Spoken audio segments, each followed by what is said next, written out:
With all the media hype around Bitcoin, many people are asking what it is. Basically, Bitcoin is just like any other currency, like the United States dollar, euro, pound, or New Zealand dollar. However, there is one big difference. It's completely decentralized. Wait. What is decentralized? Decentralized just means nothing is controlled or managed in one place. Unlike traditional currencies, transactions, management, or any repository of information is not stored under one system, but by using many different people and computers to maintain the systems all over the world. Think of it this way. Under traditional currencies, all data around it is managed by a central ledger system, which all transactions must go through before any money is exchanged. The difference with Bitcoin, however, is instead of being processed by a central system, the money will go straight to the person or business you're trying to give money to. Okay, what's the pros about having a decentralized system? Our traditional one seems to be doing fine, isn't it? Well, by having a system that can go straight to the other person or business, it will have much less administration costs, so for you, fees are much lower. Other benefits are that you can use the currency anywhere in the world, which is a big bonus if you travel a lot or do any online shopping, as conversion rates can kill your bank account. Last but not least, your account can't be frozen by any government or anybody else, which might be one of the many reasons it's the go-to currency for online underground markets, such as the deep web. So, how does Bitcoin work? Well, this part might blow your mind, but currency is imaginary. Now before you click off this video calling me crazy, just hear me out. Currency is imaginary. Now of course if you take a dollar bill out of your wallet, it's tangible. You can touch it, feel it. You know it's a dollar because it has the dollar sign at the top and George Washington's face on it if you're American.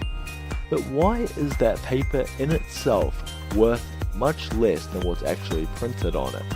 It's because people have put trust into it and have come together as a society and said that this is what we will use to exchange for goods and services. That's why Bitcoin can be a thing. I mean, it's not real, it's not tangible, you can't feel it, but it's there. You can buy things with it, so if it's not real, how can you buy things with it? Because people have put their faith into it, which is also why it's so volatile, but we'll get into that in another video. So I just wanted to get that out of the way of why Bitcoin works. But how it works is a little more complicated, but will mess with your sense of reality a little less. I mean, I don't want to matrix you too much. How Bitcoin works is around the fact it's a cryptocurrency, which means it's encoded in such a way that means the coin cannot be copied. This is because if it could be, that would devalue the currency as people would be printing as many bitcoins as possible, which would make it less trustworthy so people wouldn't buy into it and the value would collapse. As we talked about with the central ledger system before and how Bitcoin doesn't go down the same path, this is where their system of blockchains comes into play. These blockchains act like a ledger which is coded onto the Bitcoin itself. The reason why this blockchain ledger system is so important, or any ledger system at all, is to ensure that no single coin can be spent more than once before going to its intended original recipient. Otherwise, people would buy as many things as possible with the same coin, but only the person who sold the original purchase would actually receive any money, which would be a pretty serious problem. I know I've got you excited about what Bitcoin is, so how do you get it? Well, there are actually quite a few ways to possess Bitcoins. The first way is to simply exchange your country's currency, such as the US dollar, euro, etc., for Bitcoins. And as of the 23rd of January 2017, which is when I'm making this video, you can purchase 1 Bitcoin for $936.31 US. That's pretty expensive, and I bet you're wishing you bought some back a few years ago when they were only $200 each in 2015 and in 2013, which also shows just how volatile this currency is.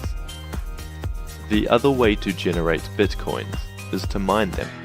Now, when I say the word mining, you probably think back to when people would load up their horses with equipment, travel thousands of miles on foot, and hit rocks until gold magically fell out. And actually, Bitcoin mining is kind of similar, but instead of waving a pickaxe around your room, hoping to rip a hole in the air where your Wi-Fi is so Bitcoins will fall out, you use special software that uses your computer's hardware to solve extremely complex math problems to essentially earn Bitcoins for the value you provide for the blockchain ledger system. But that's a little complex, so we'll do a video dedicated to explaining Bitcoin mining to help you understand. And the last way, sell products or services and accept Bitcoin. Hey guys and girls, thanks for watching. I would just like to thank our actors, Fred the main man, Vanessa the businesswoman, Ghosty the ghost, Vlad the vampire, Valerie the seller, and Monty the miner. If you like this video, give it a thumbs up. Don't forget to share it with your friends. Remember, sharing is caring. We've got a ton of plans for this channel, so be sure to stay up to date by subscribing. Thanks.